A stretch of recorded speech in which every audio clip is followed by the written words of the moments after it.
In the spring of 1945, the last major battle of the European War was fought between the Soviet Union and Hitler's Third Reich. The Battle of Berlin, one of the most bitterly contested offensives of the Second World War, saw a gigantic Russian army of 2.5 million men unleashed in a massive assault designed to crush Nazi Germany once and for all. For the Soviet Union, Berlin was the ultimate prize. The city was the heart of the Reich. Its capture would bring immeasurable prestige to the conqueror. Just as important to the Russians, if the Red Army could take Berlin before the Western Allies, much of Central as well as Eastern Europe could be brought under communist control.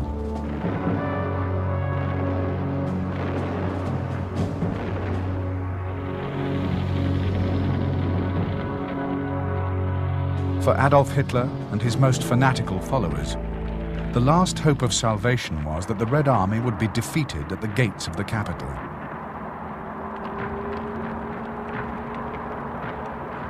In reality, the Nazis' last defiant gesture served only to trigger the most horrific battle ever fought in a city. In the flaming ruins of Berlin, hundreds of thousands of Russian and German lives were lost, and the seal was set on a victory that would divide the continent of Europe for decades to come.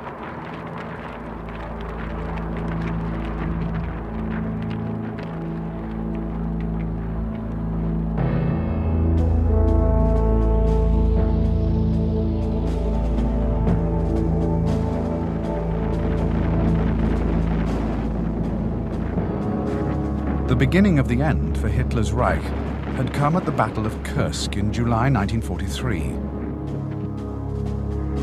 There, a massive German armored offensive, culminating in the greatest tank battle of the war, was utterly broken by the Red Army. At Kursk, any prospect that Germany could again take the initiative in the east vanished for good.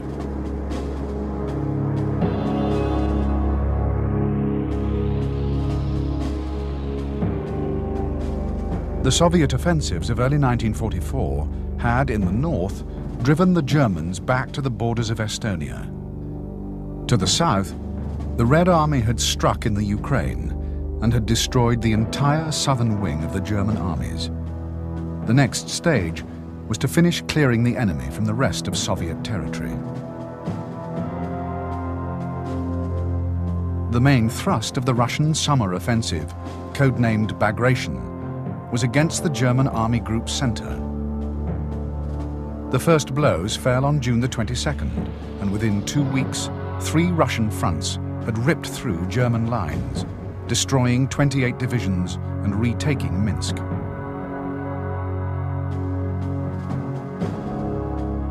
On July the 13th, 1st Ukrainian and 1st Belarusian fronts were thrown at Army Group North Ukraine. 2 weeks later, the Red Army reached the river Vistula. And on August the 1st, the Polish capital, Warsaw, exploded in an uprising. To the north, the front line was pushed almost as far as Riga. In 5 weeks, Germany had lost 350,000 men, a disaster greater than Stalingrad.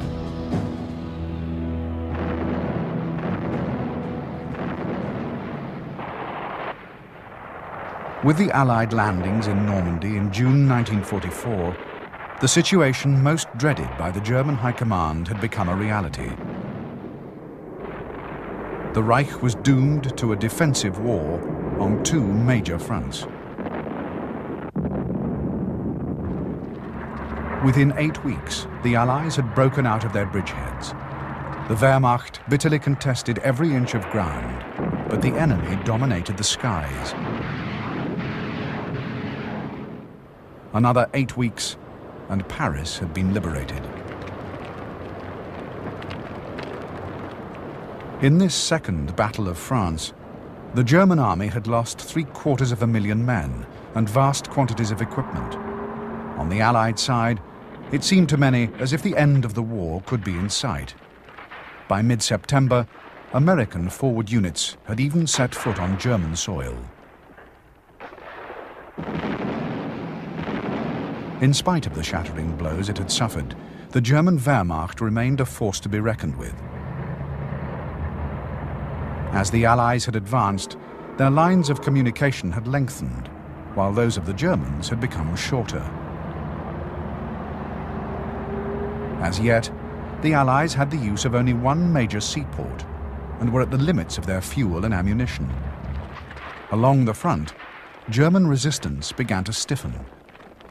And while the British and Americans argued over strategy, the Wehrmacht regrouped for a last-ditch offensive. The object was to split the Allied armies in two by attacking through southern Belgium and the forest of the Ardennes.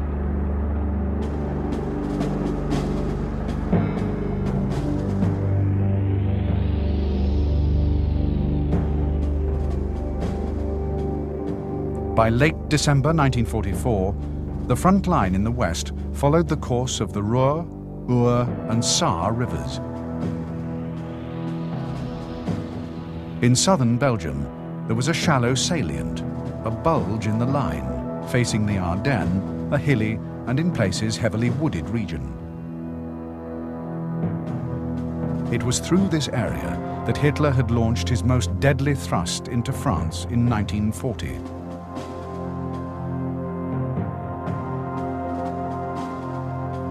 For the offensive that would become known as the Battle of the Bulge, the Germans had mustered the 6th SS and 5th Panzer Armies and the 7th Army. Facing them were elements of the American 1st and 9th Armies, flanked by the 3rd.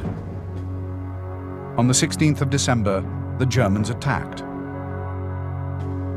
In the north, 6th Panzer Army's progress was slow, but a spearhead broke through and charged headlong for the Meuse. 5th Panzer shattered the first inexperienced American divisions it encountered, and by the 18th was fast approaching Bastogne, a vital road and rail junction.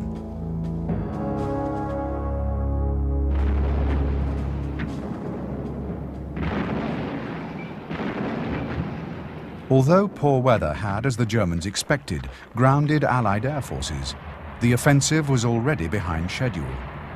Wintry conditions and blown bridges were slowing the advance, and all German units were suffering from a desperate shortage of fuel. 5th Panzer had quickly surrounded Bastogne, but the Americans in the town refused to surrender, and by now, the Allies were recovering from the shock of the onslaught.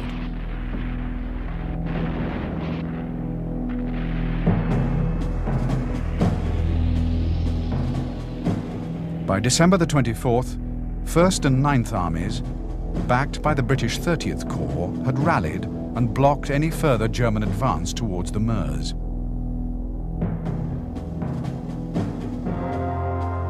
The US 3rd Army now turned 90 degrees and attacked the German flank from the south.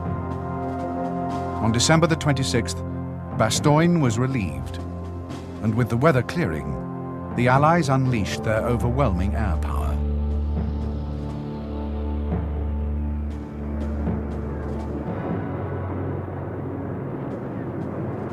Within 3 weeks of the relief of Bastogne, the Germans had been forced back to their start positions. Hitler had refused to sanction a timely withdrawal, and the delay had cost the Wehrmacht most of their losses, in all 100,000 men and 600 precious tanks. For the German armed forces, the Battle of the Bulge had been a catastrophe. For months, the Western Front had been allocated the bulk of German production of tanks and heavy weapons. Vast numbers had now been expended to no avail. Meanwhile, in the east, the Wehrmacht had been starved of resources. This at a time when the Red Army was stronger and more ably led than at any period in its history.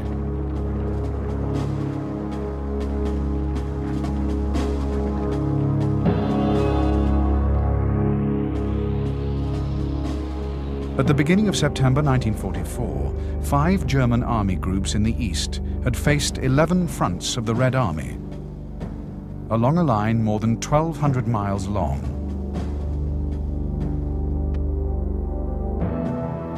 By mid-October, a Soviet drive to clear the Baltic states had left most of Army Group North cut off in the Courland Peninsula, where 20 infantry and 2 armoured divisions would remain trapped until the end of the war.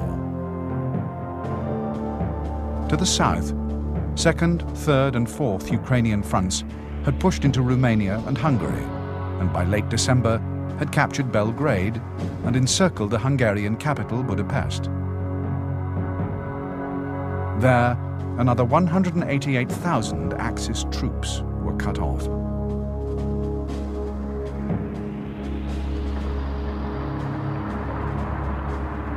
By the close of 1944, the Red Army had expelled the Germans from Soviet territory and had broken the back of the Wehrmacht.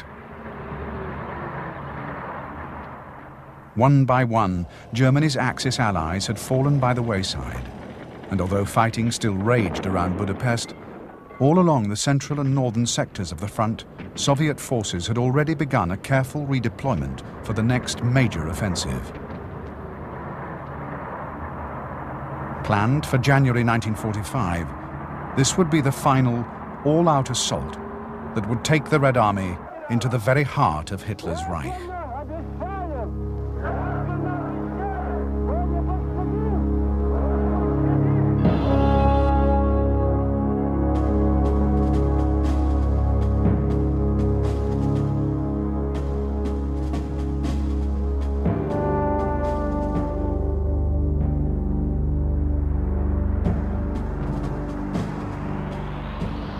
To Joseph Stalin, Berlin was the prize desired above all others. As the last refuge of Hitler, the capture of the Reich's capital would be the greatest possible symbol of victory. Stalin profoundly distrusted the Western Allies and was certain they would make a dash for Berlin at the first opportunity, in spite of their assurances. To mislead the Americans, he even claimed that Berlin had lost its significance and that the main target of the last Soviet offensive would be the city of Dresden. In fact, Stalin considered the capture of Berlin so important, he bypassed not just the Stavka, his political military council, but also the Army General Staff. Eventually, in the final stages, he himself would take command of military operations. Unlike Hitler, Stalin was usually prepared to accept the advice of his generals. He had a highly flexible and retentive mind, well suited to military affairs, and often took over briefings from commanders not showing sufficient mastery of their material. At Allied summits throughout the war, the Soviet dictator deeply impressed British and American leaders with his thorough understanding of logistics. Even with his most senior commanders, Stalin was supremely devious and manipulative. While he ordered his generals to cooperate with each other, he also contrived to spur them on by encouraging deep and bitter rivalries. At Stalin's instigation, the final drive on Berlin would be turned into a race in which commander would be pitted against commander. That the result would be a reckless expenditure of Russian lives was, to Stalin, a matter of supreme indifference.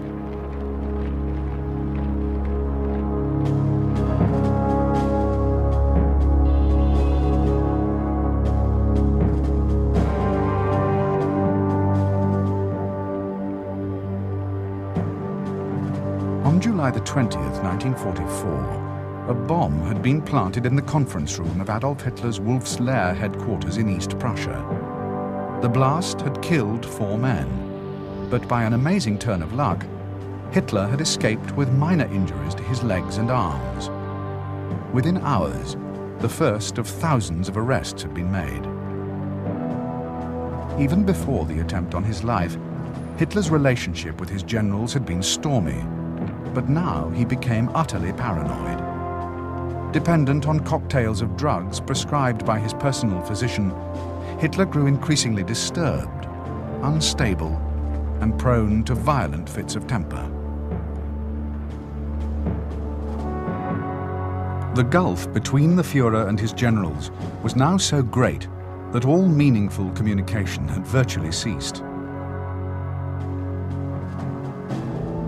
Hitler took personal control of even the minutest aspect of military operations, and his constant refrain was no withdrawal. The General Staff, desperate to gain room for operational maneuver, still the great strength of the German army, was viewed by Hitler as a collection of weak-willed and cowardly incompetents who refused to stand and fight. Hitler's response to any show of initiative in the field was to sack the offender unceremoniously. In the last 6 months of 1944, the entire army leadership on the Eastern Front had been replaced for one failing or another. The result was a complete collapse of confidence amongst senior German commanders. Many resigned, exasperated beyond endurance.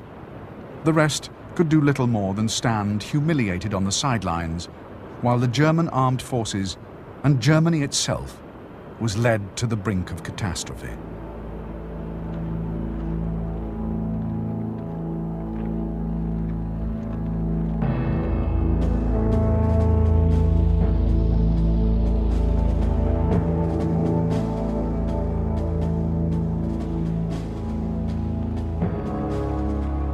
In November 1944, the Soviet General Staff had outlined its plan for the greatest campaign in military history. The offensive would span the entire length of the Eastern Front, and fighting would take place in 8 different countries. In spite of the gigantic scale of the planned offensive, the Red Army estimated it would take just 45 days to achieve its objective, the capture of Berlin, the city that Stalin had called the lair of the fascist beast. Unusually, Stalin did not invite his front commanders to a conference where operations and tactics would be discussed. Instead, each was summoned in turn and given his operational area and his objectives. There were to be no arguments and no compromises.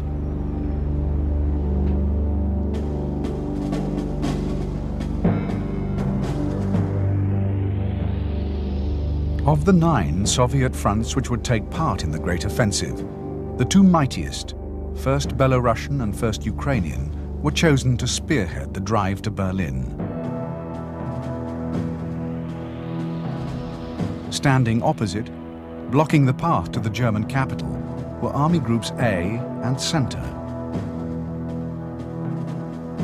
To prevent them being reinforced, supporting attacks would be launched on both flanks. To the north, 2nd and 3rd Belarusian fronts would drive towards the East Prussian cities of Königsberg and Marienburg. In the south, 2nd and 3rd Ukrainian fronts would clear Hungary and strike into Austria.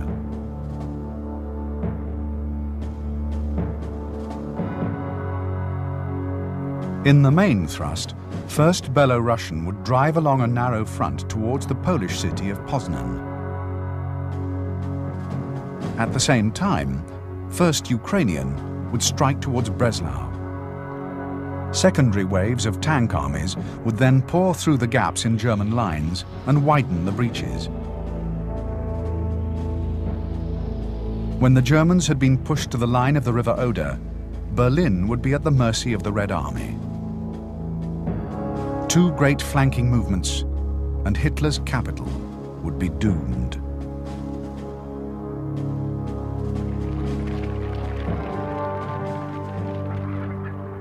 The Soviet offensive was timetabled for the 20th of January 1945. This would give enough time for winter to freeze the notoriously wet Polish roads, and by then, fog would be less of a problem for the Air Force. Meanwhile, the great build-up would commence. Red Army reserves were increased all along the front, and supplies and equipment stockpiled for the operations to come. In preparation, a great propaganda offensive was begun.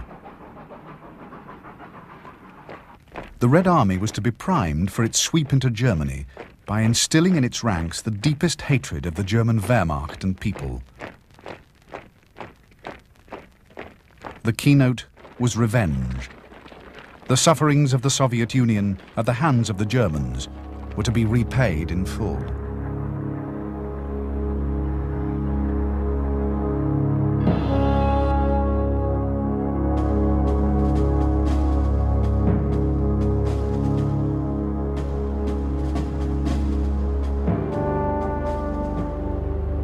With the Red Army only 300 miles from Berlin, a distance the Russians were capable of advancing in as little as 5 weeks, it was obvious to the German High Command that the plight of the capital was desperate.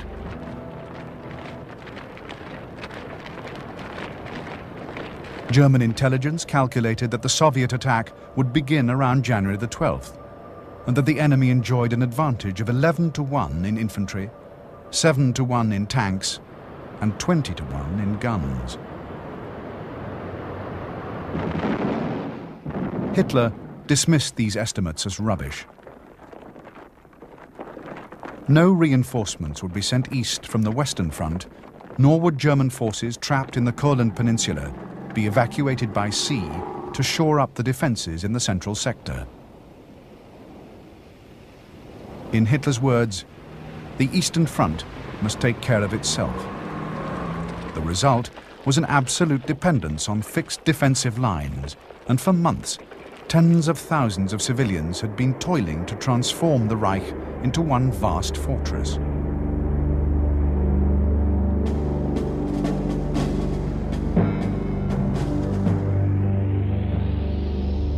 The Reich's system of defences was based on 7 lines, the longest running for almost 400 miles.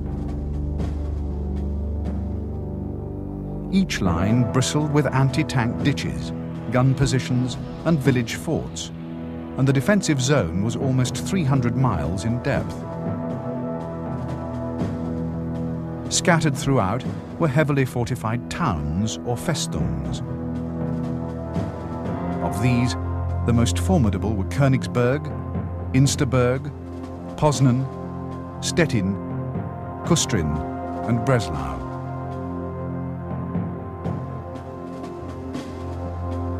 The second layer of the German defence was behind the River Oder in 3 belts 12 to 25 miles deep.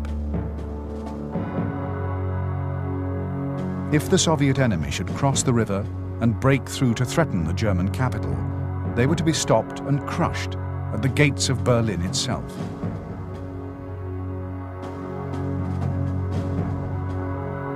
On its perimeter, the city was guarded by its own fortified defence line.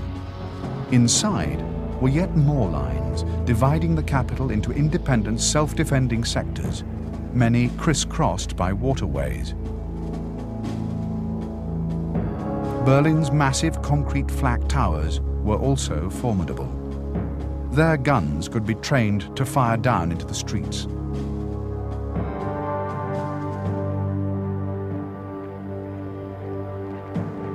The will to fight was, the Nazi leadership believed, the key to survival for the shattered remnants of the Third Reich.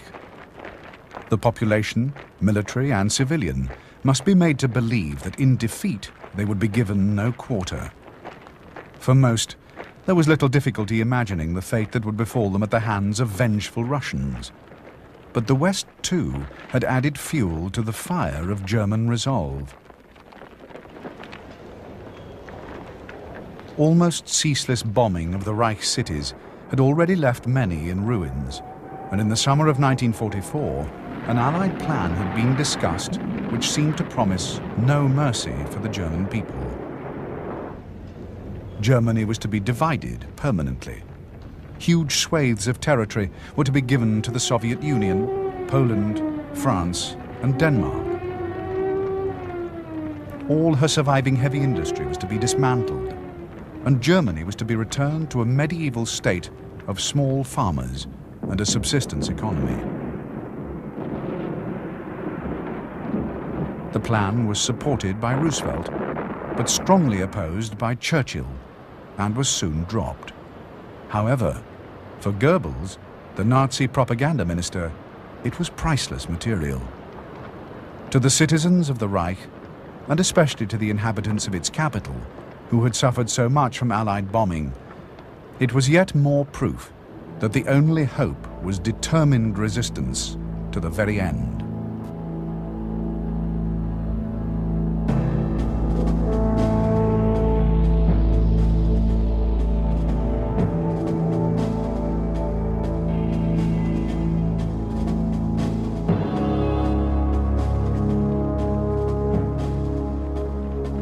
By 1944, Marshal Georgy Zhukov had already proved himself the greatest and most aggressive commander in the Red Army.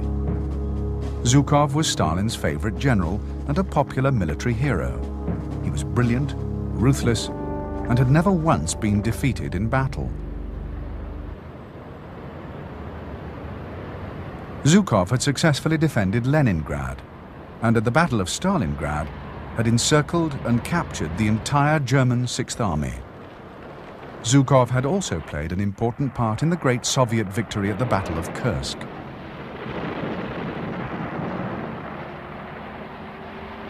Since August 1942, Zhukov had been Deputy Supreme Commander of all Soviet forces, second only to Stalin. He had directed the huge Russian drive across the Ukraine, and as commander of the First Ukrainian Front, had advanced at an astonishing 30 miles a day in early 1944. In June, he took overall command of the Red Army fronts and orchestrated Russia's greatest military achievement of the war so far, the Bagration offensive and the rout of the German Army Group Center.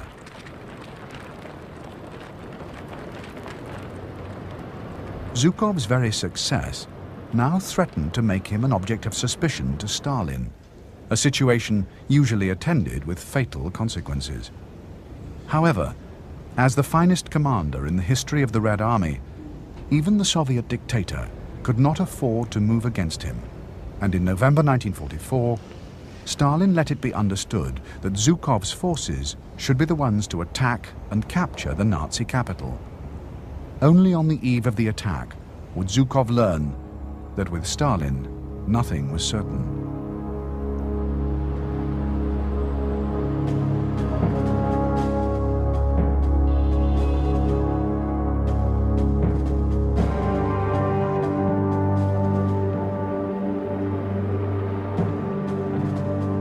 Although Field Marshal Ferdinand Schörner was an able soldier, he was also one of the most fervent Nazis ever to command a German army.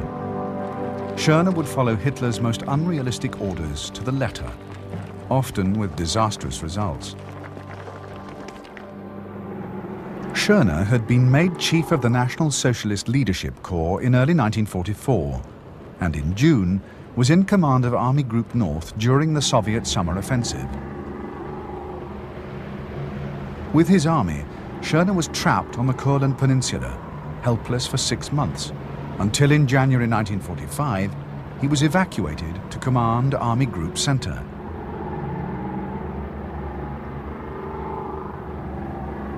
During the final Russian attack, far from reflecting the truth of the desperate predicament in which his forces found themselves, Schörner constantly fed Hitler's delusions with promises of victory. On the eve of the last battle, Schörner would be rewarded for his slavishness. Hitler would make him a field marshal and the last commander-in-chief of the Wehrmacht.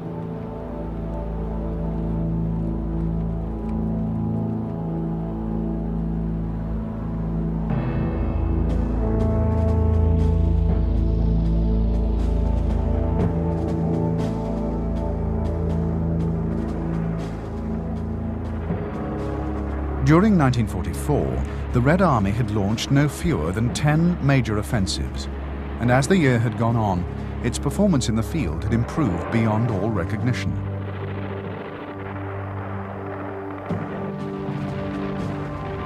The Russian ability to conduct massive battles of encirclement at speed now equaled or even surpassed the expertise of the German army at the height of its powers early in the war.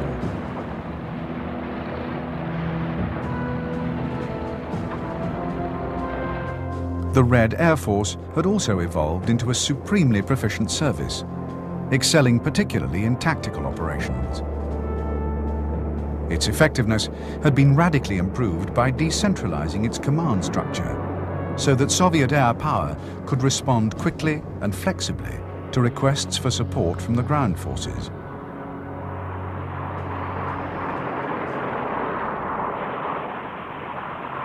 By now, all arms of the Soviet military machine were lavishly equipped with advanced weapons. Russian industrial production, free from the disruptive effects of enemy bombing and able to call on vast reserves of labor and strategic materials, could easily replace the Red Army's losses. At the start of 1945, the strength of Soviet forces in the field was over 6 million men, 15,000 combat aircraft, 100,000 artillery pieces, and 12,000 tanks and self-propelled guns.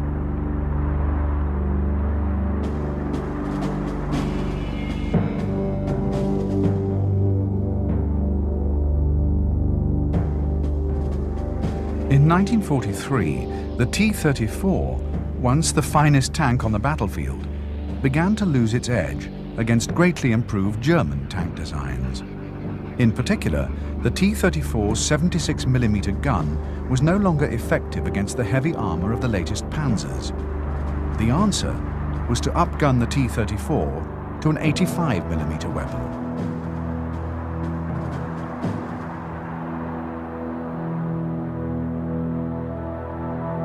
The new gun demanded a new turret, and the resulting design was an efficient three-man unit.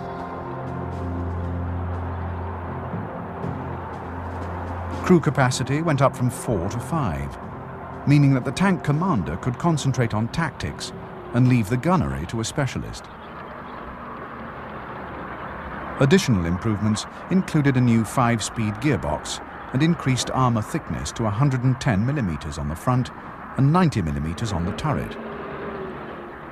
The new tank was a formidable weapon. Together with its parent, the T-34-76, the 85 would play a central role in the coming Soviet offensive.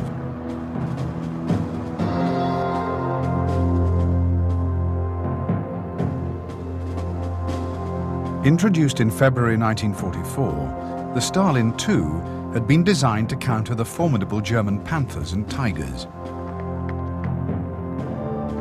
Although by German standards a medium tank, the Stalin was very heavily armored and mounted an enormous 122mm gun.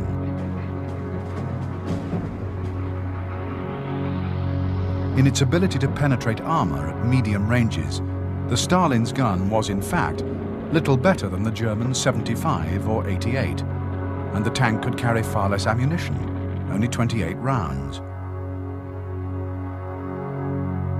However, when firing high explosive shells against soft targets, the Stalin was extremely effective. In the Berlin street fighting, the Stalin would prove itself all but indestructible.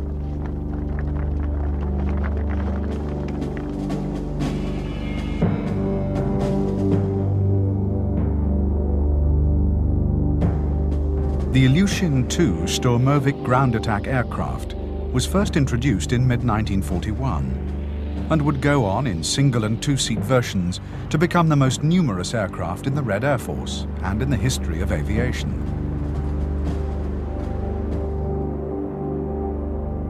Believed by Joseph Stalin to be the single most important weapon possessed by the Soviet Union, the Stormovik came to symbolize the resurgence of Russian power after the setbacks of 1941.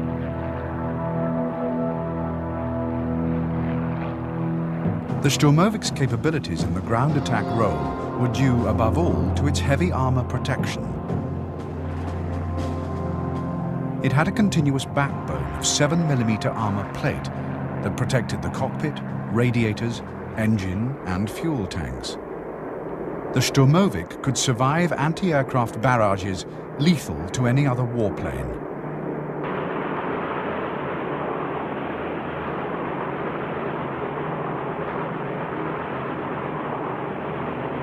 the Sturmovic's engine delivered its maximum power at low altitudes.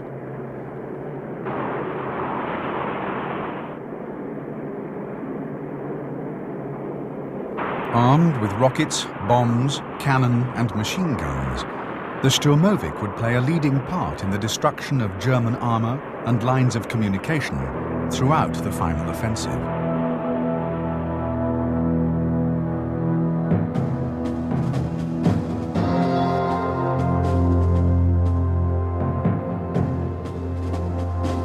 The Katyusha, or Little Kate, multiple rocket launcher, had been developed in the late 1930s and was first used in action in July 1941. Because of the peculiar sound it made on launching, the weapon was named Stalin's organ by German troops. By 1945, the Katyusha fired 132mm fin-stabilized rockets with 40-pound high-explosive warheads to a distance of 9,250 yards. The weapons could be mounted on 2.5-ton trucks, which had their cabs protected by steel blast deflectors, or in freestanding launchers, able to fire up to 48 rockets in a volley.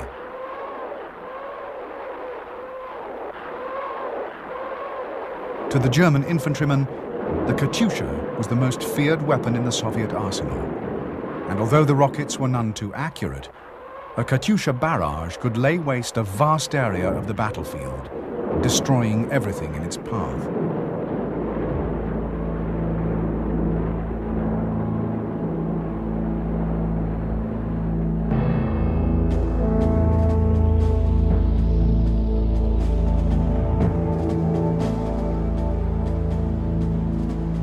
Since the Battle of Stalingrad, the Red Army had changed out of all recognition.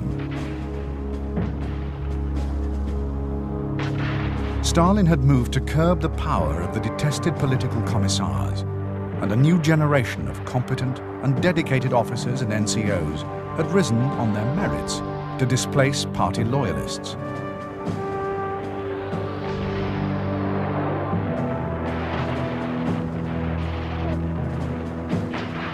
As for the private soldier, even the German enemy had been forced to recognize that the men of the Red Army were not only courageous in battle, but also well-trained and extremely tough.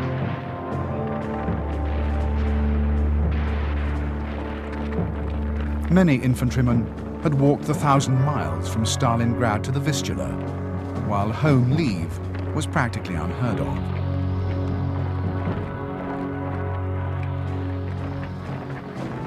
For the Red Army soldier, discipline was harsh and unrelenting.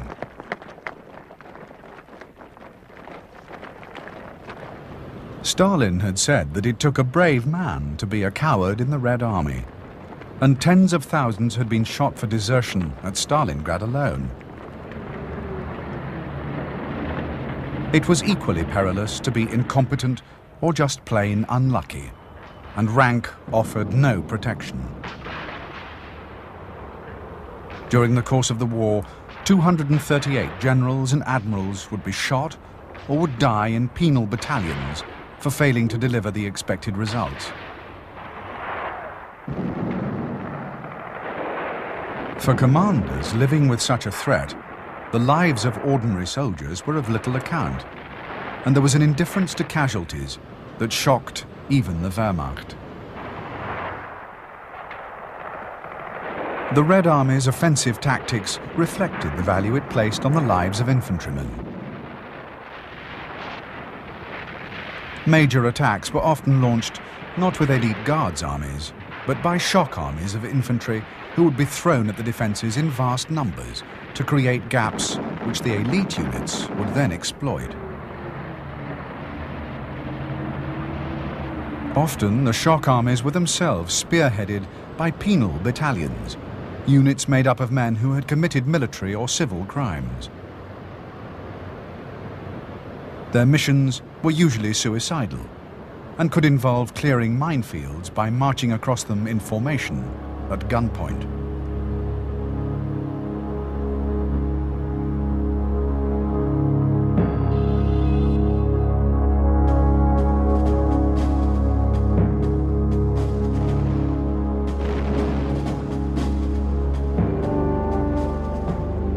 By the end of 1944, the German army was a shadow of the awesome machine that 5 years earlier had unleashed blitzkrieg on an unsuspecting world. In the east, it could still field more than 3 million men, but appalling losses had severely reduced the quality of its fighting formations. At Hitler's insistence, under-strength divisions that should have been merged were retained as independent entities, carrying a heavy burden of administration and logistical support. German industry, in spite of increasing its output of war material to the highest level ever, was failing to keep up with the enemy's production, or with German losses, particularly in tanks and aircraft.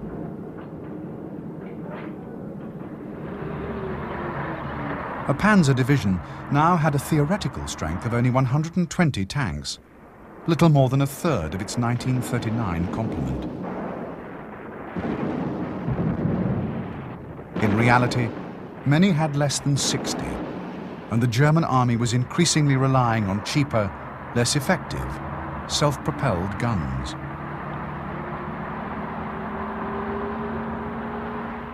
In the air, the Luftwaffe, exhausted from its desperate attempts to stem the tide of Allied air power, had already passed the point of no return. Aircraft production had reached the amazing figure of 40,000 in 1944, but even such a feat could not redress the balance.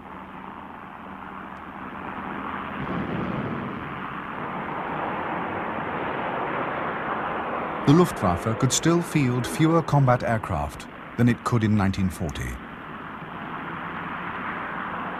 And to compound its difficulties, there was also a major fuel crisis.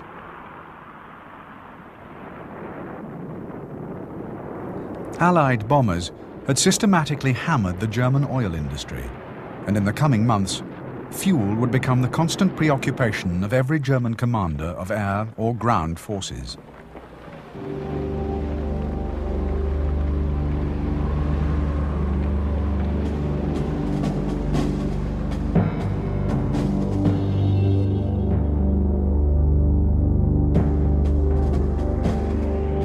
By late 1944, the Mark V Panther made up around half the strength of German armoured divisions on the Eastern Front.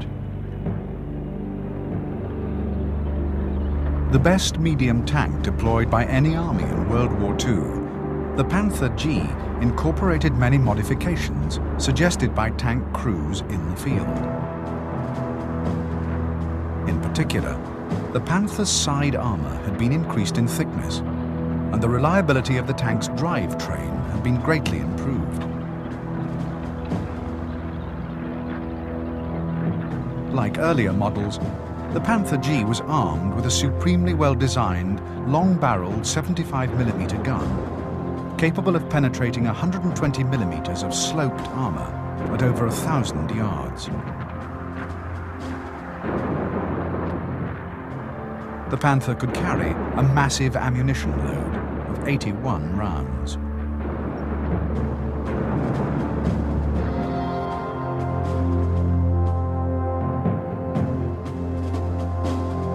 In January 1943, a new Tiger was ordered which would have a turret large enough to mount a longer, more powerful 88mm gun than its predecessor. The King Tiger's hull design was similar to the Panther, well sloped for greater protection, while frontal armour was increased to an unprecedented 150mm. The King Tiger weighed 70 tons and was the heaviest tank to serve in World War II. Delivered to frontline units in June 1944, the new tanks quickly showed they could easily destroy any opponent. In all, 489 King Tigers were built.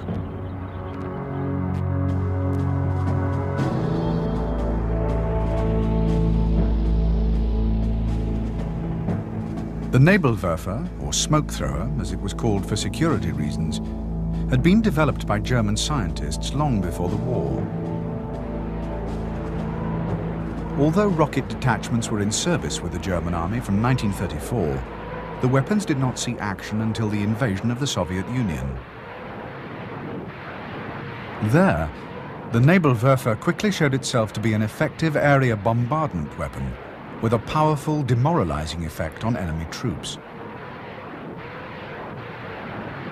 The Nebelwerfer launcher was a simple design of 5 or 6 tubes mounted on a light trailer. The rockets were fired by electrical impulses, and a whole battery could be launched simultaneously. The first launchers fired 15-centimeter projectiles, but later, a more destructive 21-centimeter version was produced in significant numbers.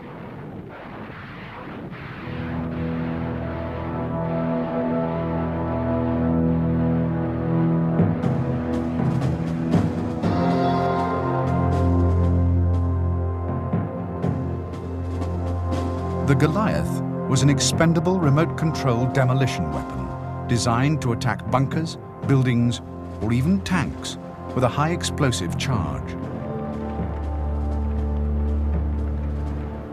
The first production model was battery-powered.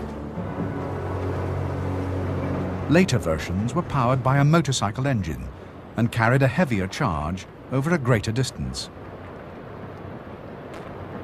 The Goliath was connected to its operator by a 650-meter-long 3-strand wire rolled on a drum at the back of the chassis. 2 strands controlled track speed and steered the vehicle, while the other detonated the charge. In combat, the Goliath was maneuvered up to the side of the obstacle to be destroyed and triggered from a safe distance. Although the Goliath was used extensively on the Eastern Front and was moderately successful, particularly in built-up areas, it was extremely vulnerable to small arms fire.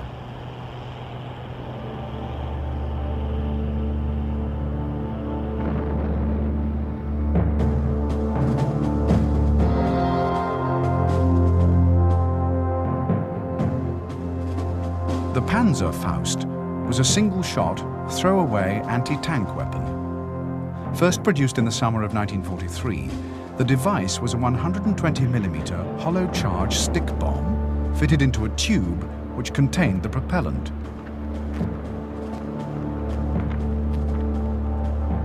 The Panzerfaust had a crude sight and trigger arrangement, but at distances of up to 150 meters, it could penetrate the side or rear armor of any existing tank and most frontal armor under the right conditions.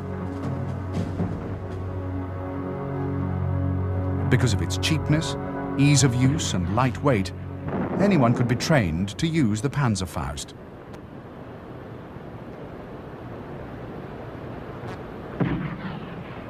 In the Battle of Berlin, Home Guard and Hitler Youth would use the weapon to take a heavy toll of Soviet tanks. Germany's second infantry anti-tank rocket was the Panzer Schreck, introduced in August 1944. A copy of the American bazooka, the weapon fired an 88mm shaped charge projectile. The launching tube was reusable, and because of its shape, the weapon was known to German troops as the stovepipe. By the last months of the war, large numbers of Panzer Schrecks and Panzerfausts had been issued to tank destroyer battalions and Panzer Grenadiers. For the first time, the infantryman had become an extremely dangerous opponent for tanks, particularly in wooded or built-up areas where cover was good.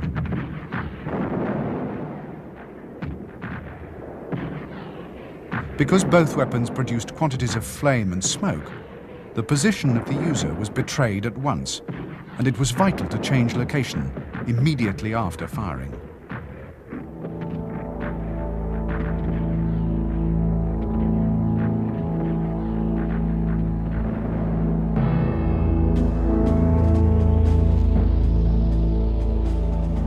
The MG-42, one of the most successful machine guns ever built, had been designed in 1937. The new technology of metal stamping was then still in its infancy and had never been used to make anything quite so intricate. The idea of stamping, pressing and welding horrified traditional gunmakers, accustomed to producing weapons to the highest quality.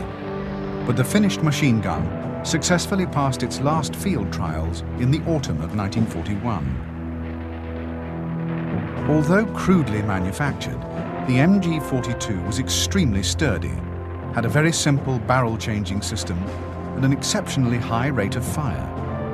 In 1942, it was approved for mass production, each unit costing a quarter less than its predecessor, the MG34. When an example was first captured by the Allies, its performance amazed ordnance experts.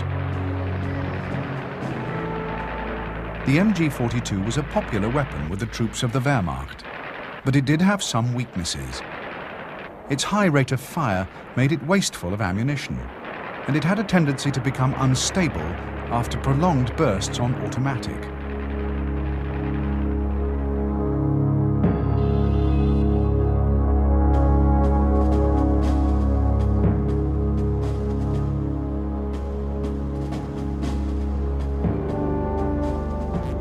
In the last half of 1944, the German armed forces in the East had lost 800,000 men.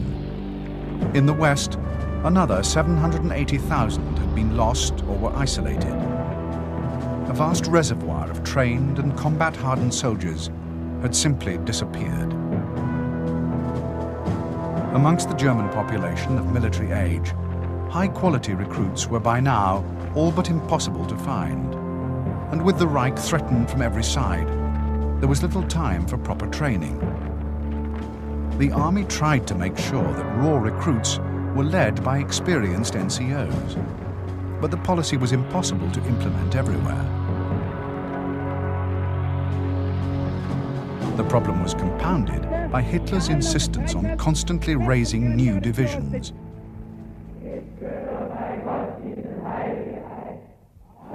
Inexperienced and barely trained formations got the best available equipment, while surviving veteran divisions at the front were badly neglected.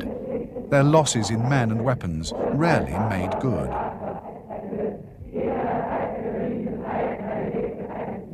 In one winter month, when 26,000 machine guns were delivered by German industry, only 1,500 went to frontline formations. The rest went to newly formed units.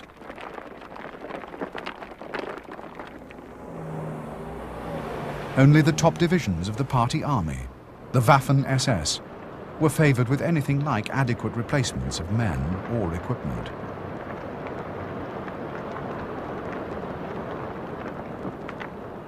As Adolf Hitler's mistrust of the German army's officer corps had deepened, he had grown more and more convinced that party loyalty, fanatical obedience, and ideological purity were of far greater importance than professional competence.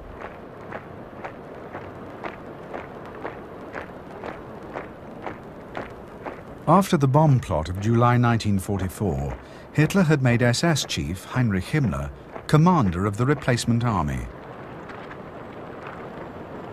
Himmler, with virtually no military experience, now controlled all military forces inside Germany and was in charge of the training of all new formations. The ultimate encroachment by the Nazi Party in military affairs came with the raising of the German Home Guard, the Volkssturm. The Volkssturm was to be controlled not by the army, but by the party. Enlistment in the Volkssturm was compulsory for all males between the ages of 16 and 60 not already in military service. Poorly equipped, with little training, and led by men selected for their Nazi credentials, the Volkssturm was expected by Hitler to fight alongside the army. As military units, however, Volkssturm detachments would be largely ineffective, and in the eyes of the regular army, boys and old men thrown heedlessly into battle could only be a tragic and dangerous liability.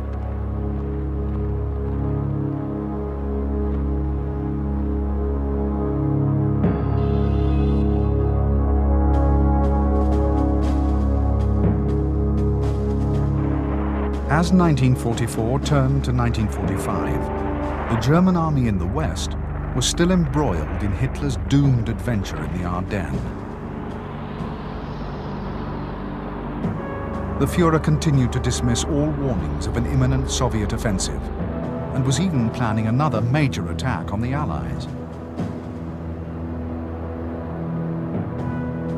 The limit of his interest in the Eastern Front was the plight of the Hungarian capital of Budapest, by now surrounded by the Red Army. Obsessed with Hungary's oil fields, Hitler had first designated Budapest as a Festung, a fortress to be defended to the last man. And then, to the horror of his high command, he had ordered 2 powerful SS divisions to be stripped from the eastern reserves and sent south to relieve the city. Meanwhile, along the central sector of the front, far from Budapest and its beleaguered garrison, 200 Soviet divisions were poised to thrust at the very heart of Hitler's Germany.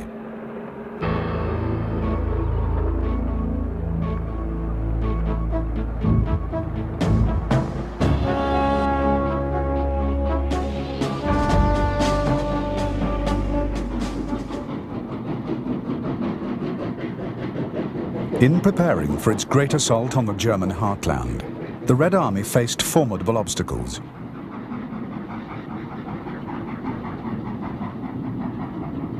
The jumping-off points were 3 bridgeheads the Soviets held on the west bank of the river Vistula, and the railway networks which could supply them had been shattered.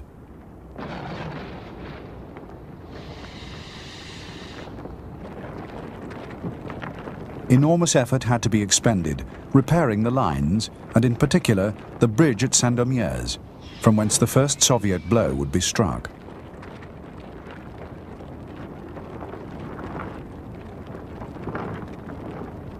By the first week in January, the flow of supplies and equipment to the 2 main Russian fronts had turned into a torrent. For the offensive, the Red Army had mustered almost 2.5 million men and 6,500 tanks, half of its entire armoured force.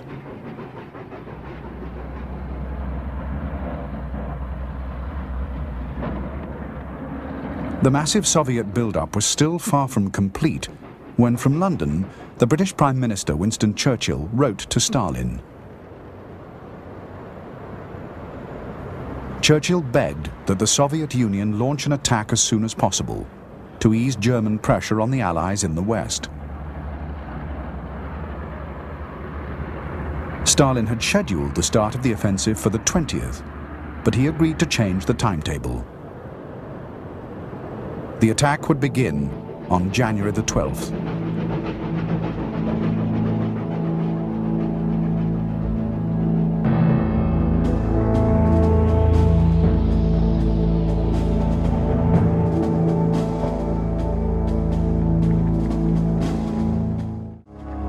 The opening blow in the Great Offensive was to be struck by Marshal Konev's First Ukrainian Front.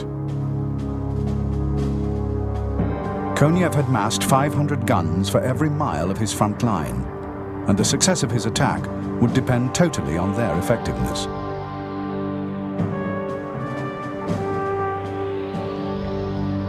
The 6,000 aircraft ready for the assault would be unable to play their part in the initial bombardment.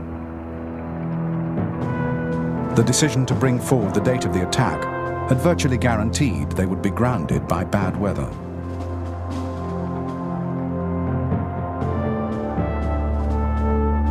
In the critical sector of the front, facing Konev's forces on the Vistula, the Germans had created a tactical defense zone 10 miles deep. Inside it, on Hitler's direct orders, substantial reserves had been deployed, including 2 Panzer and 2 motorized divisions. What the waiting Germans did not know was that the Soviet artillery plan was designed to annihilate everything inside the zone.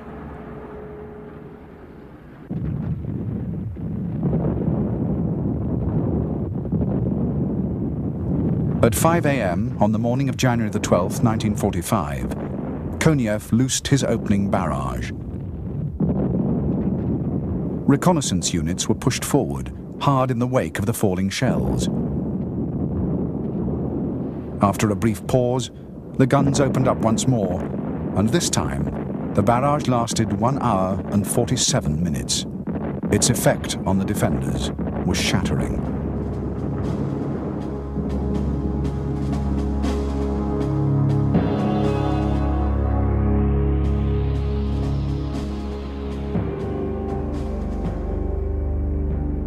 Konev's attack was launched from a bridgehead 40 miles wide near Sandomierz. Standing in the path of his 1st Ukrainian were the German 4th Panzer Army and part of the 17th Army. The assault broke through German lines on a front 25 miles wide, annihilating 4th Panzer. By January the 25th, Konev had reached the River Oder. To the north, 2nd and 3rd Belarusian fronts were poised to strike at the German 3rd Panzer, 4th Army, and part of the 2nd Army, defending East Prussia.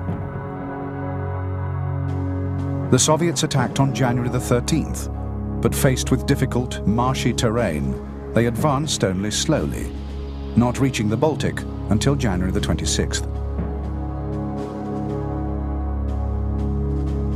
Meanwhile, in the center, Marshal Zhukov's 1st Belarusian front launched its attack on January the 14th.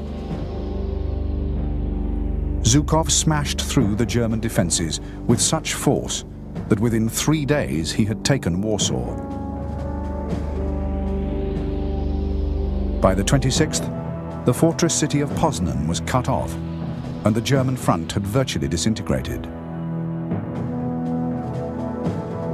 By January the 31st, forward elements of 1st Belarusian had penetrated to the middle reaches of the Oder, only 40 miles from Berlin.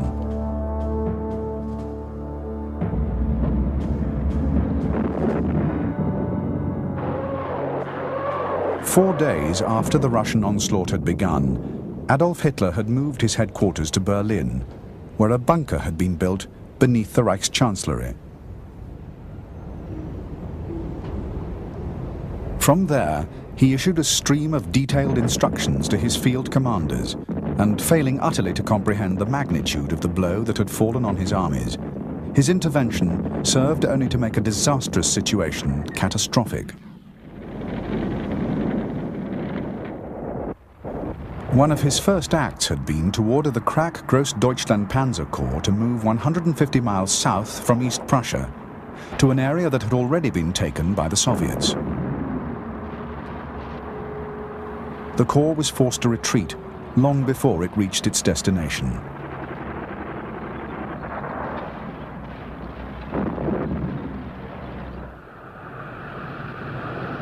On January the 27th and 28th, German forces in the east were granted a temporary respite when fierce blizzards swept across Eastern and Central Europe.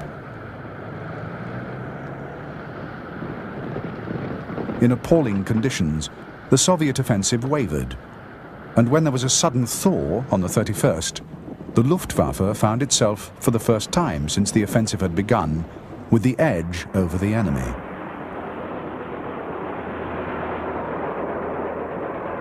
The German aerodromes around Berlin were hard-surfaced, while the grass fields of the Red Air Force were now a quagmire.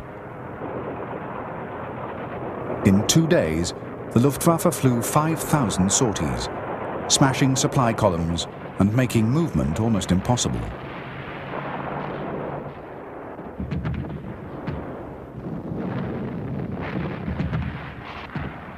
In spite of relentless German air attacks, the Russians had succeeded in seizing several bridgeheads over the Oder.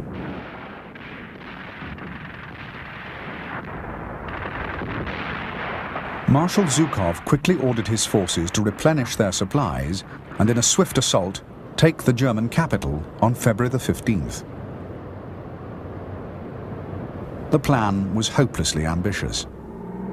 After a 300-mile advance, the fuel situation had become critical. Bitter German resistance had cost large numbers of casualties, and just as serious, amongst many Russian formations, discipline had all but collapsed. For vast numbers of Red Army soldiers unleashed on German territory, rape and plunder had become vastly more attractive than fighting. To compound Zhukov's problems, 1st Belorussian's northern flank was now dangerously exposed.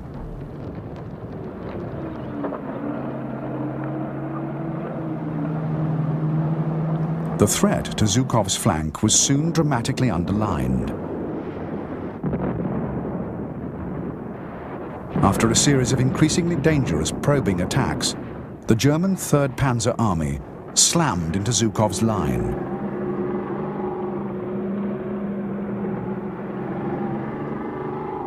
At first, 3rd Panzer made rapid progress, but on February the 17th, its commander, General Wenck, was seriously injured in a road accident.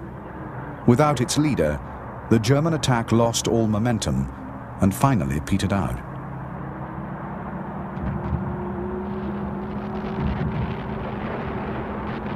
Although unsuccessful, 3rd Panzer's counterattack had an effect out of all proportion to the damage it inflicted. To Marshal Zhukov, it was clear proof that his flank must be secured before the drive to Berlin could be resumed.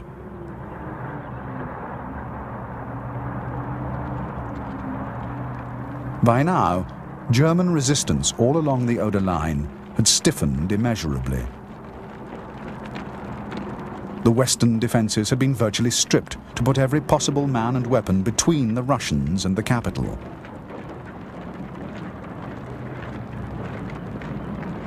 An enemy thrust to Berlin was expected almost any day.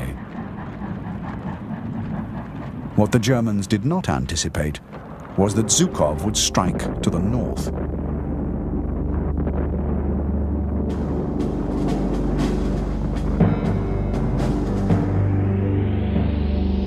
Russian operations to clear the northern flank began on March the 1st. Within 5 days, Zhukov had pushed deep into Pomerania and had taken Kolberg. By the end of the month, Rokossovsky's 2nd Belorussian had taken Danzig.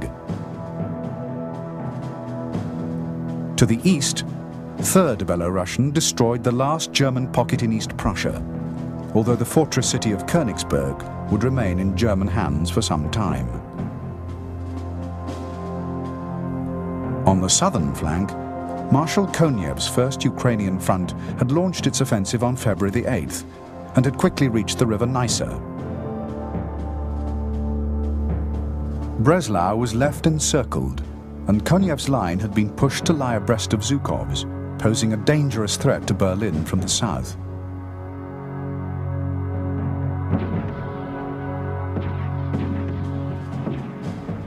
Marshal Konev's offensive had driven the Germans out of the valuable industrial area of Silesia, and most of its mines and factories had been captured intact.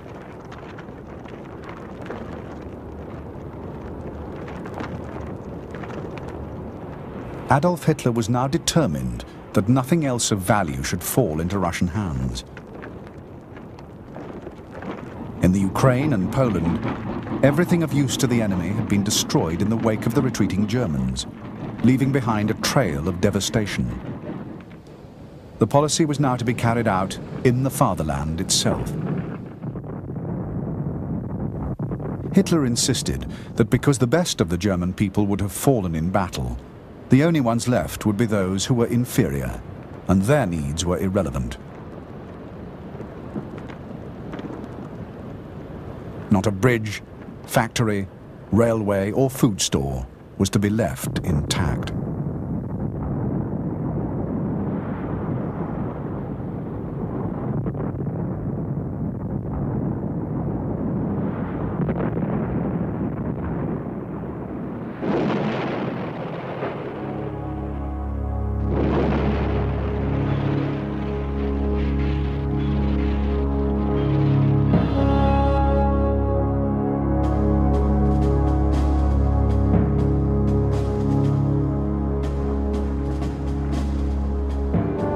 At the beginning of April, With the Soviet campaigns in Silesia and Pomerania effectively over, the Red Army embarked on its fastest redeployment of the entire war.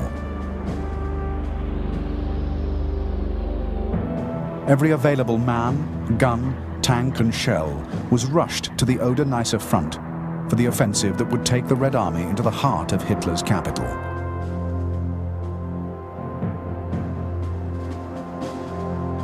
The logistics were of awesome complexity.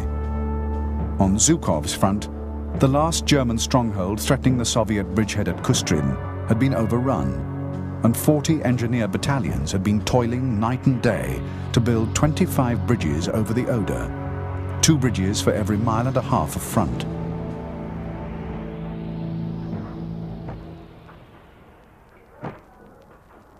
Zhukov's bridgeheads, of which Kustrin was the biggest, were the most valuable assets the Red Army possessed. Elsewhere, the rivers Neisse and Oder would have to be crossed by boat or by bridges built under enemy fire. But at Kustrin, the door to Berlin had already been prized open. The concentration of forces for the final offensive surpassed anything yet seen in the history of warfare. 2.5 million men, nearly 45,000 guns and rocket launchers, and 6,250 tanks were packed behind a front only 250 miles long. Zhukov alone was massing 7 million tons of artillery ammunition for his initial blow.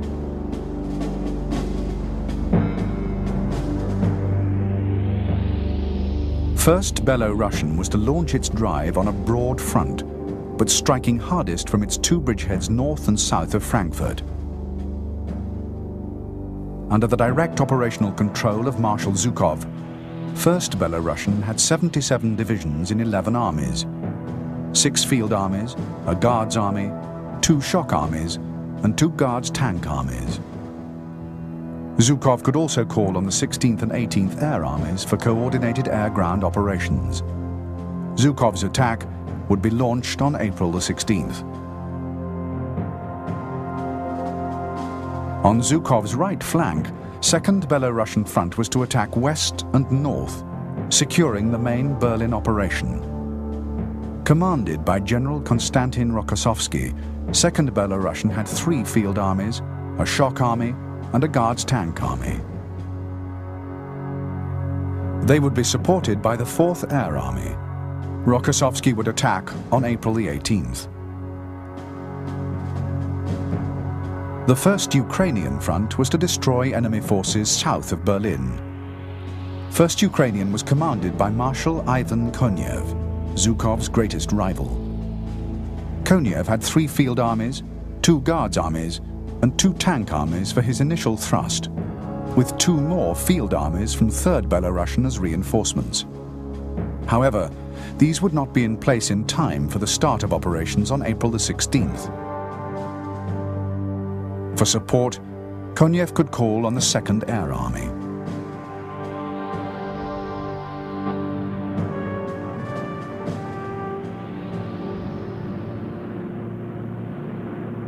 On April the 1st, 1945, Marshal Zhukov left his headquarters behind the Oder front and flew to Moscow for consultations with Stalin. Since November of the previous year, Zhukov had understood that Stalin had given him, and him alone, the right to take Berlin. He was about to discover that the rules had changed. Stalin had decided to let Zhukov's 1st Belo-Russian and Konev's 1st Ukrainian fronts race each other for the honor of taking the German capital.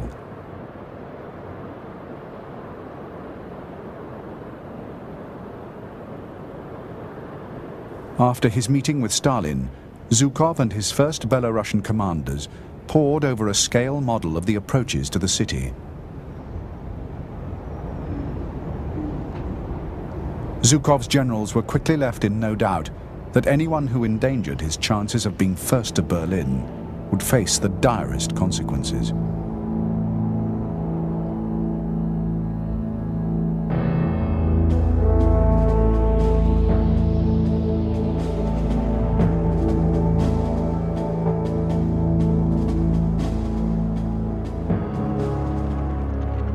On the eve of the Russian onslaught, 1 million German soldiers stood between the Red Army and Berlin. Many divisions were made up of men scoured from police and training units, the Luftwaffe, Volkssturm, Hitler Youth, and foreign SS. But they were still capable of mounting a determined defense. Flying courts-martial and summary executions were the fate of those who showed reluctance to fight. Nor did many expect mercy should the Russian offensive succeed.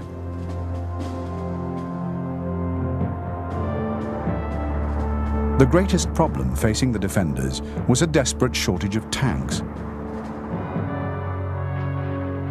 Hitler still refused to believe that the main Russian objective was Berlin, and certain that the most powerful attack would be aimed at Czechoslovakia, he sent 4 veteran panzer divisions south. He had already expended the powerful 6th SS Panzer Army in a vain attempt to save the Hungarian oil fields, and only 850 tanks were now left on the Oder front.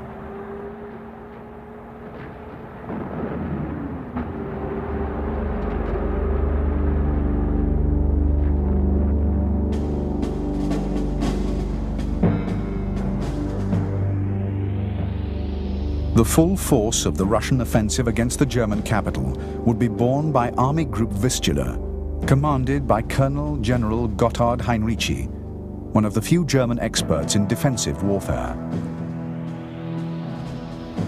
Army Group Vistula fielded 2 armies, 3rd Panzer and 9th Army. 3rd Panzer under General Hasso von Manteuffel had in fact no true panzer formations. Of its 9 divisions, 4 were infantry, including naval and Luftwaffe divisions, and 5 were Panzer Grenadier or Volkssturm divisions, some of them resting. 3rd Panzer occupied a 95-mile front running north of Berlin to the Baltic coast. 9th Army under General Theodor Busse had 1 Panzer, 2 Panzer Grenadier and 9 infantry divisions.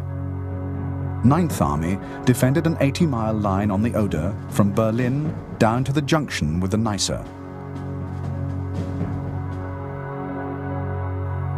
South of 9th Army, the left wing of Army Group Center would also face the Russian onslaught. Commanded by Ferdinand Schörner, now a field marshal, Army Group Center's contribution to the defense would be 4th Panzer Army. 4th Panzer fielded 1 Panzer Division, 9 infantry and 2 Panzer Grenadier divisions. In reserve around Berlin were the 6 weak divisions of the 56th Panzer Corps, along with 3 infantry divisions of Luftwaffe and headquarters troops, and in Berlin itself 100 battalions of Volkssturm. There was also the possibility of reinforcement from 12th Army west of Berlin, commanded by General Walter Wenck. 12th Army had 8 infantry divisions made up of raw recruits and remnants.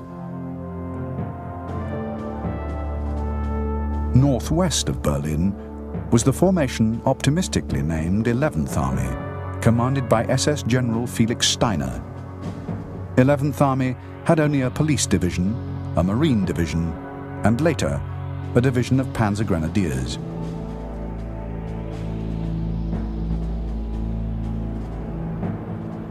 Straddling the Oder, with the Russian bridgehead at Kustrin only a few miles downstream, was the city of Frankfurt, now designated a fortress.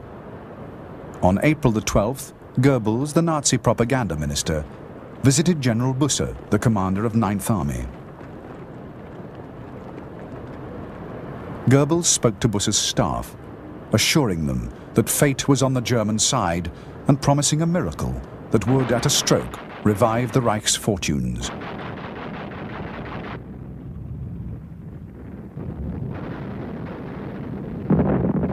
In an extraordinary twist of fate, that evening Goebbels learned of the death of American President Franklin D. Roosevelt.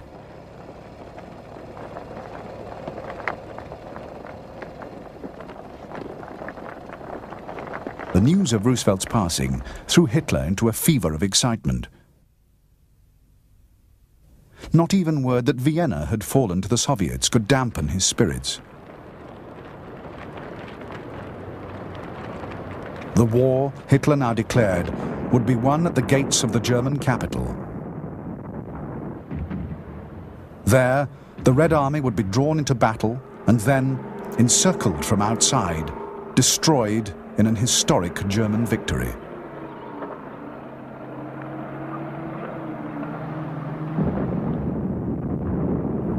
At the very least, the battle would win time, during which the alliance between the Western powers and the Russians would inevitably collapse.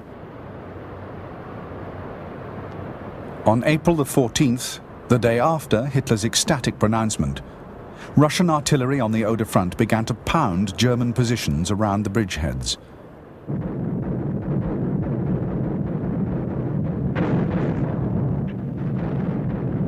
Although the sudden Russian onslaught took the Germans completely by surprise, it soon became apparent that this was not the start of the main offensive.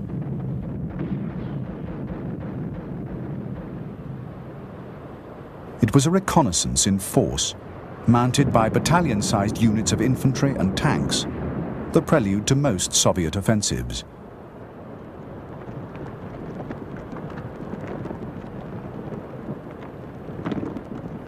For the German commander of Army Group Vistula, General Heinrici, the question now was exactly when the real blow would fall. If he could guess the Soviet timetable correctly, he might save the bulk of his force on the Oder from instant annihilation.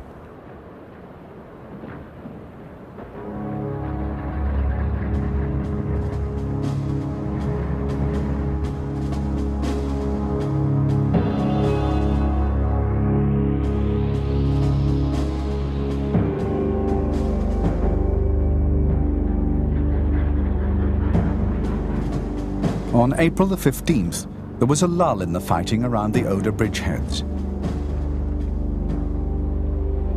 At Kustrin, Marshal Zhukov's breakthrough force of 4 infantry and 2 tank armies stood poised for the signal.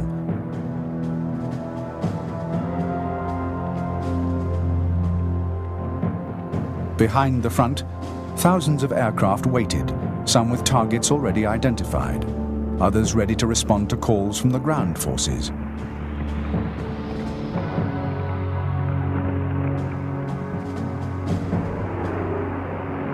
Further south, Konev's 5 infantry and 2 tank armies also waited. With no bridgeheads, they would have to force a crossing of the river Neisse in the teeth of the enemy.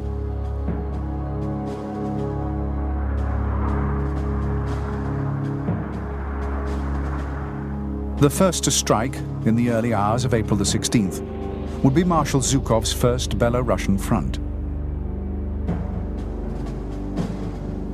Zhukov's plan was a novel one. After a massive pre-dawn artillery bombardment by 10,000 guns and 400 Katyusha rocket launchers designed to pulverize the German front line, 140 anti-aircraft searchlights would be turned on to blind the defenders as the infantry rushed their trenches. What Zhukov did not know was that Heinrici had correctly deduced the time of the Russian attack.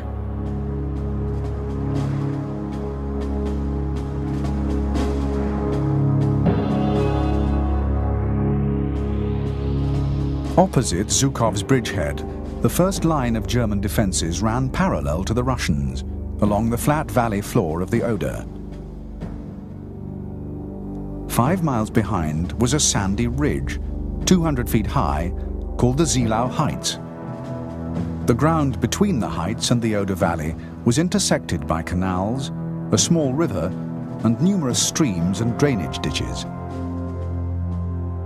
At the foot of the heights were 2 German defense lines, while on the heights themselves, the Germans had prepared their main positions. Mortar pits, anti-tank guns, machine gun emplacements, and dug-in tanks and assault guns completely commanded the plain below. Manning the defences were elements of General Busse's 9th Army. On the night of April the 15th, most units were withdrawn with their heavy weapons to the second line of defence, leaving only a covering force behind. The 9th Luftwaffe Parachute Division, the 20th Panzer Grenadier Division, and the Müncheberg Panzer Division in reserve now held fortified positions, the strength of which Marshal Zhukov had completely failed to comprehend.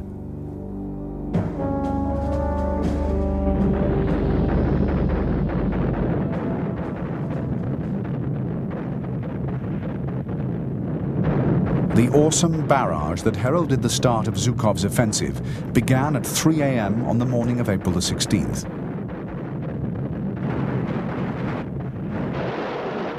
In 30 minutes, 500,000 shells rained down on the German front line, rolling onwards to a depth of 5 miles.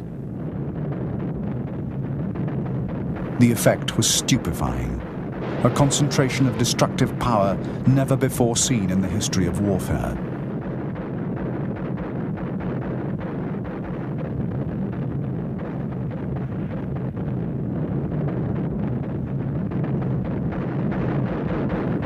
In fact, Zhukov's plan was already coming badly unstuck.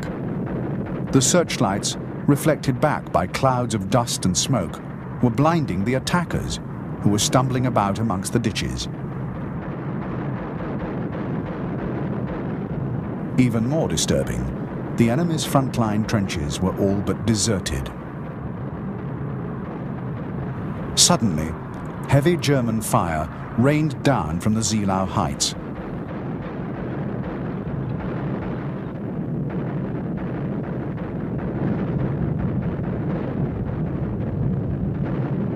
By dawn, the Russians had still made little progress. Bunched together and obstructed by waterways, they were easy targets for German gunners.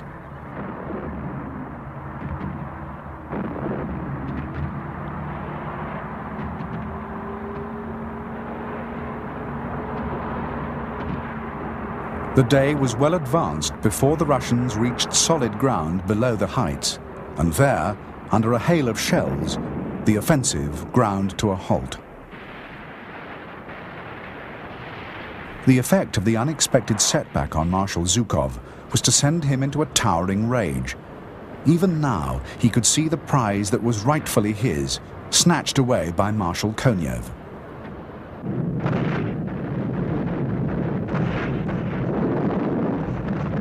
On Konev's Nysa front, the opening barrage had begun at 4:15 a.m. along a 250-mile line.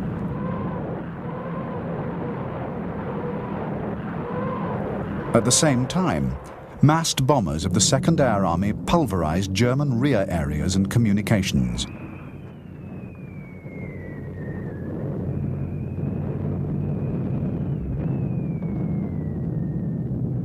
One 18-mile sector in particular was saturated with high explosives. It was there that Konev planned to launch his main thrust, and he had chosen it for only one reason. A breakthrough in that area would allow a dash for Berlin at the soonest possible moment.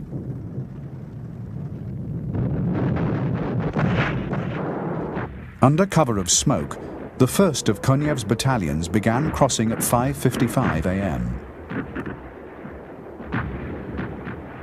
Russian artillery and machine guns, firing on a flat trajectory, blazed all the while, forcing the Germans to stay under cover while bridging equipment was brought up. An hour after the first troops crossed, Konev's tanks and self-propelled guns were in action on the west side of the Nysa and racing for the River Spree.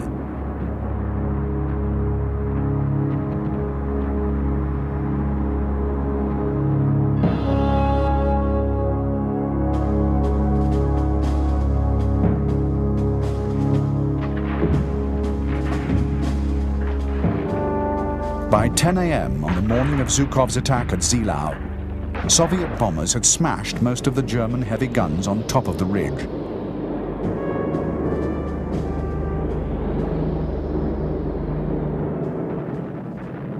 The Russian artillery had been redeployed forward, and now it too added its weight to the storm unleashed on German positions.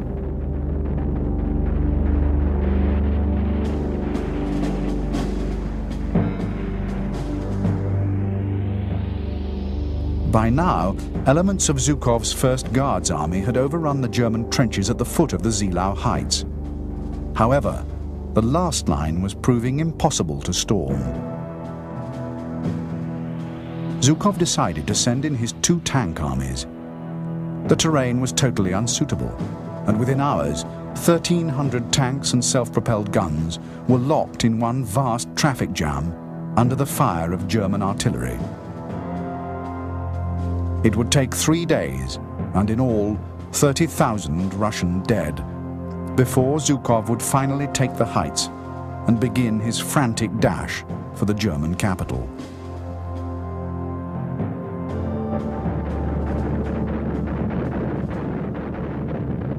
While Zhukov was stalled at the Zilau Heights, Konev's 1st Ukrainian front had reached the upper stretches of the Spree, the river that flowed through the heart of Berlin.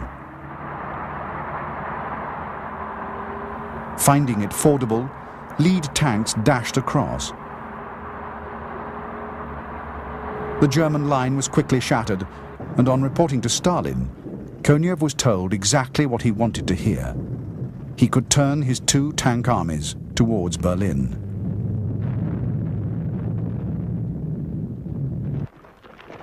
That same day, April the 18th, 50 miles north of Berlin, Marshal Rokossovsky's 2nd Belarusian Front launched its assault on the lower reaches of the River Oder.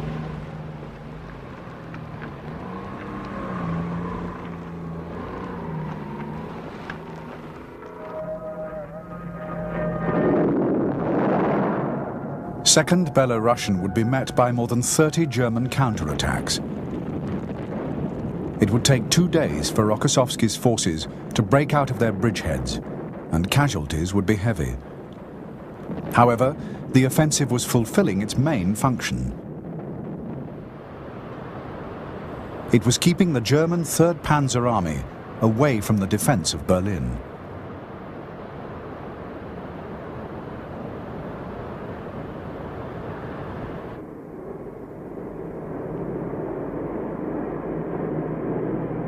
On the morning of April the 20th, Adolf Hitler's 56th birthday, with Russian forces only 20 miles from Berlin, American bombers launched the final 1,000-bomber raid of the war.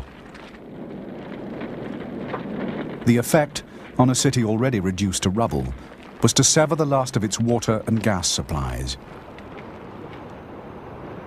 For Berlin's civilian population, tens of thousands of whom were living in cellars, scavenging what food they could, it was one more sign that the end was near. Shortly after the last American bombers headed for home, Adolf Hitler emerged from his bunker into the Chancellery Garden for his traditional birthday celebration.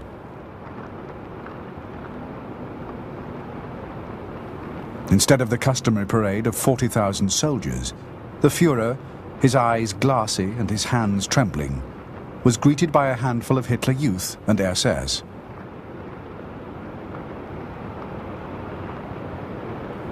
After this bizarre valediction, the Führer would never be seen in public again.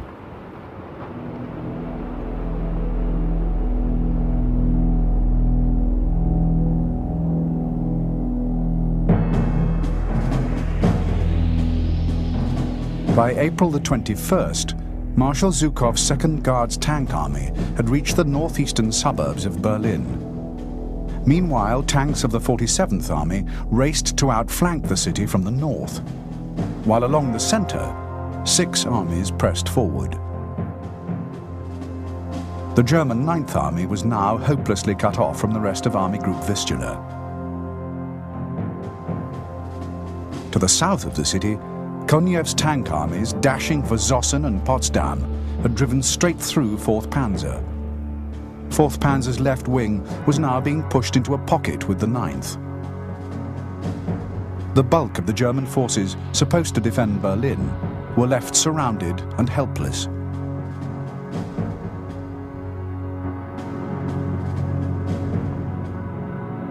Forward elements of Zhukov's first Belarusian front had already begun to shell the center of Berlin.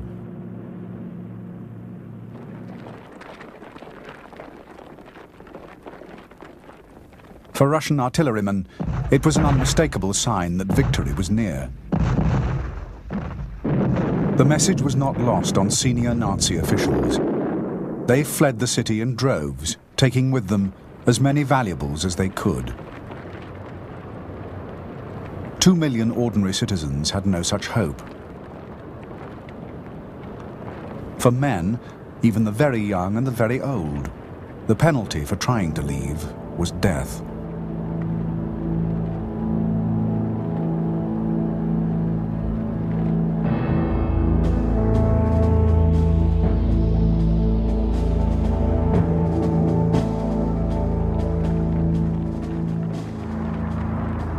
The day after Marshal Konev's spearheads penetrated the Berlin suburbs, his prize already in range of his guns, Stalin, at a stroke, dashed his hopes of being hailed as the conqueror of the Nazi enemy.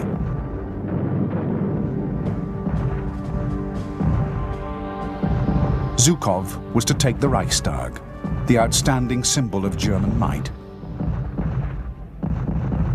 Konev's line would be allowed no closer than 150 yards. Throughout the ranks of his first Ukrainian front, there was bitter disappointment. The men would still have to fight and die, but the laurels would go elsewhere.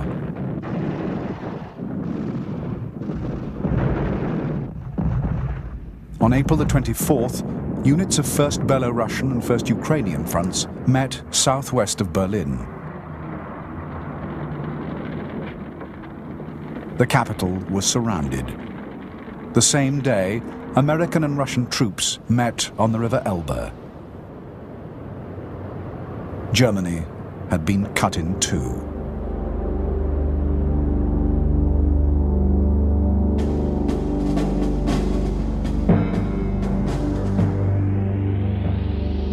As the Russians had swung around Berlin to complete its encirclement, the pocket, which held the German 9th Army and part of the 4th Panzer Army, had been squeezed inexorably. Inside were 200,000 men, 300 tanks, 2,000 guns, and tens of thousands of trapped refugees. Only the German 12th Army to the west, commanded by General Wenck, seemed to offer any hope. Hitler ordered Wenck to link up with 9th Army and relieve the capital. On April the 26th, Wenck attacked, penetrating to within 15 miles of Berlin before stalling. 2 German corps would eventually succeed in breaking out of the 9th Army pocket and joining up with the 12th, but the rest would perish to a man.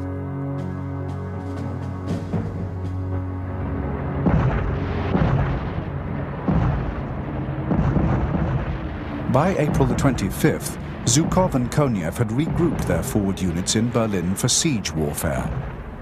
With the experience of Stalingrad behind them, the Russians knew exactly how to set about the task of reducing a city.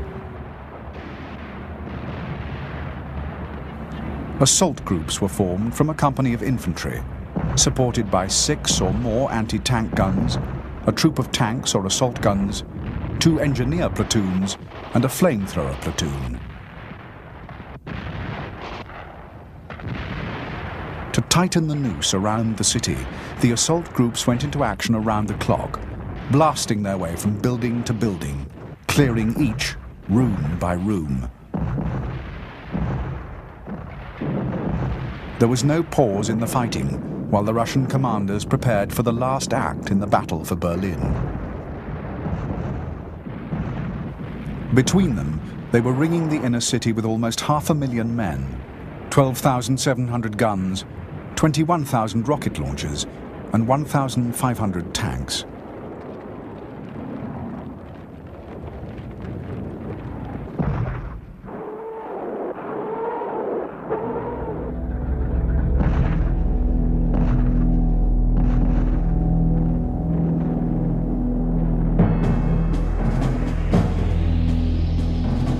So far, the Soviet front line had penetrated the capital's outer defensive ring in only two main areas, to the east and to the north. The defenders on the perimeter were mostly remnants of units pulled back after Zielau. The 18th, 20th and 25th Panzer Grenadier Divisions, the Müncheberg Division, 9th Paratroop Division, and SS Divisions Nordland and Charlemagne. With Volkssturm and other assorted formations, the total garrison of armed defenders was now almost 300,000. However, barely 50,000 were veteran combat soldiers.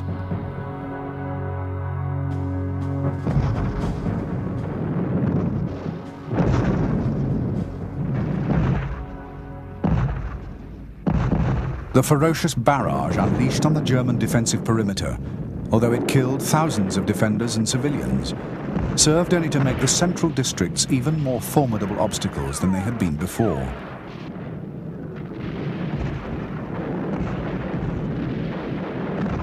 Fanatical SS units, backed by artillery and dug-in tanks, contested every strong point, often to the last man. Thousands of Hitler Youth, armed with Panzerfausts, made the streets death traps for Soviet tanks.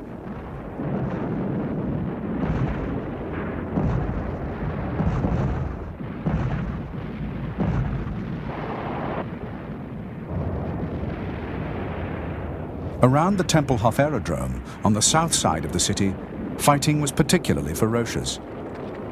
The Russians were haunted by the fear that Hitler, whose whereabouts were still unknown, would use one of several aircraft kept in an underground bunker to escape from their clutches. After a determined assault, by noon on April the 26th, the runways and buildings were in Soviet hands, and the aerodrome's commandant had been captured.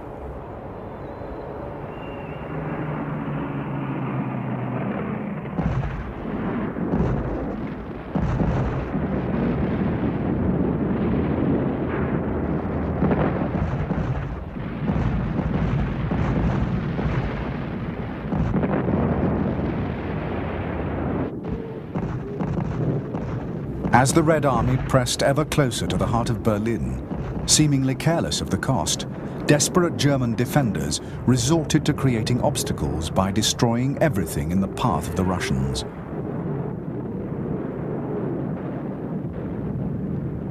With so many streets blocked with rubble, the Soviets were forced to blast their way forward by dynamiting holes in the walls of houses, or tunneling beneath the city from one cellar to another.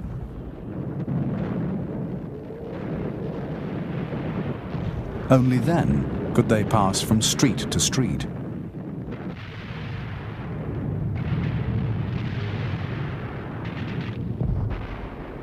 One by one, often after brutal hand-to-hand fighting, German bunkers, pillboxes and strongpoints were eliminated. Some Germans surrendered, elderly Volkssturm and reservists most readily, but others, particularly units of SS Nordland and Charlemagne, clung on grimly to every mound of rubble. Dutch, Danish, Flemings, Norwegians and French, these men had joined the SS to crusade against the Bolsheviks. Now, with their native lands liberated and the Reich crashing down around their heads, there was no option but to fight and die.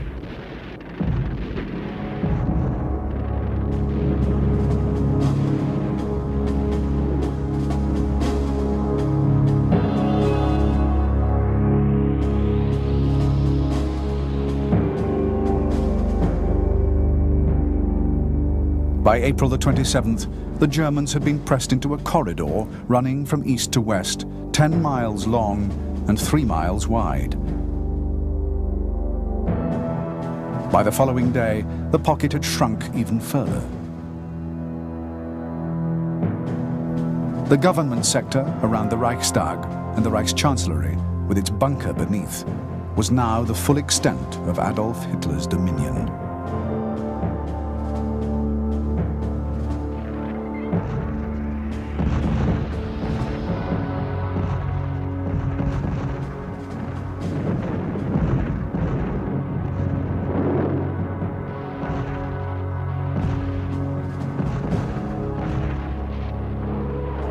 Even as Russian shells pounded his Reichschancellery, Hitler, in his bunker 55 feet below, continued to believe that at any moment General Wenck's 12th Army would save the day.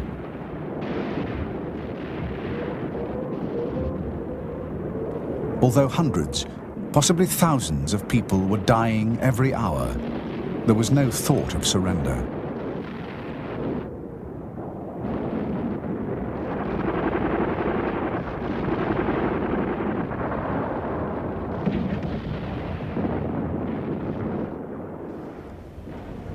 General Karl Wiedling, battle commandant of Berlin, reported to Hitler that there was now only 2 days' supply of ammunition left, and the wounded were dying for lack of food and medicine. Wiedling's suggestion that the remnants of his forces, spearheaded by the remaining tanks and assault guns, should break out to the west, was angrily dismissed by Hitler.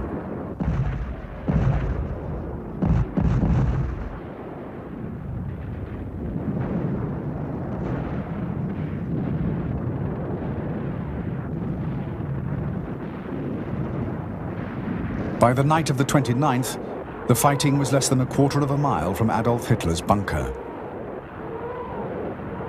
There, the Führer dictated his last will and testament.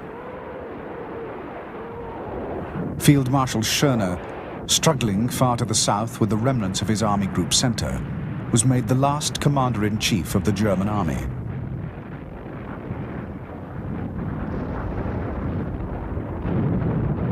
Hitler himself had already decided to commit suicide in the ruins of his capital.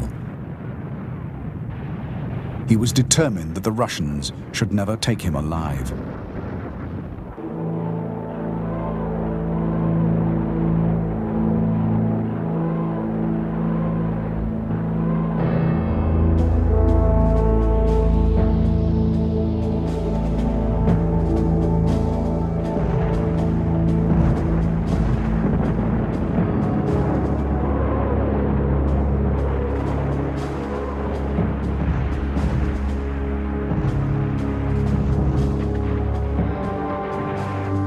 While Konev's forces blasted their way into the central district through the heavily defended Tiergarten Zoo, Zhukov's men had fought their way to within sight of the Reichstag. The building was manned by several thousand SS men, but the soldiers of 3rd Shock Army had already been told that whoever raised the red banner on its roof would be made a hero of the Soviet Union. The banners had been distributed to all its divisions before the battle, and now 150th Division stood on the threshold. Against the most fanatical opposition, with every apartment and stairway contested, it took almost 10 hours to clear the upper stories of the building.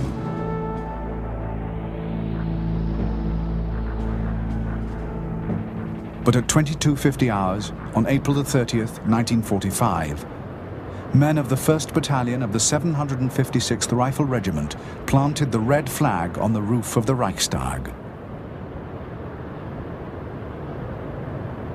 Adolf Hitler had already killed himself in his chancellery bunker.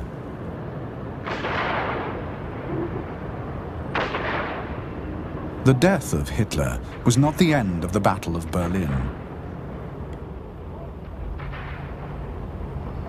From Hitler's bunker, Joseph Goebbels and General Krebs, the German Chief of Staff, won a brief local truce to discuss the terms of surrender and deluded themselves that they had a right to be treated as a government. Meanwhile, bitter fighting continued to rage as pockets of defenders fought to the end, or battle groups tried to break out through Russian lines. On the afternoon of May the 1st, Russian patience ran out. At 6:30 p.m., every gun, mortar, and rocket launcher in Berlin opened fire on the Chancellery and the last pockets of German resistance.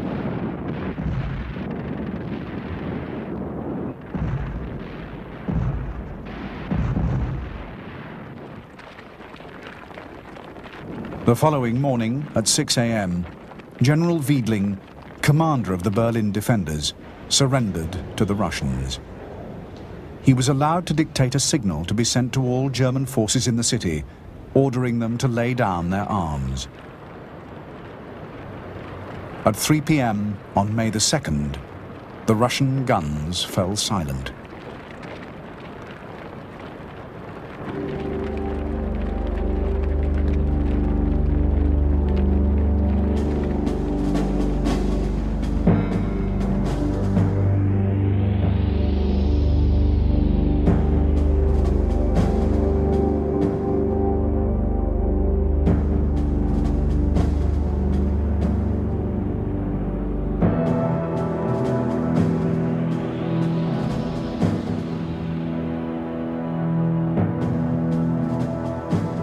The Battle of Berlin took a staggering toll in human life.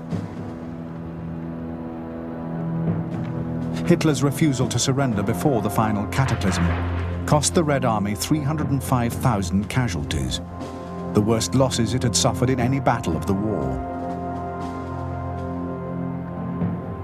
The number of German military dead is unknown, but of the civilian population of Berlin, 125,000 perished. Many more had been wounded, raped, or driven insane by the hell around them.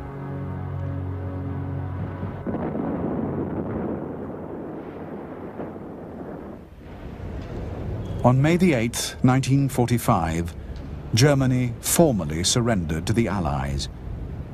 Accepting on behalf of the Soviet Union was Marshal Zhukov, victor of the Battle of Berlin.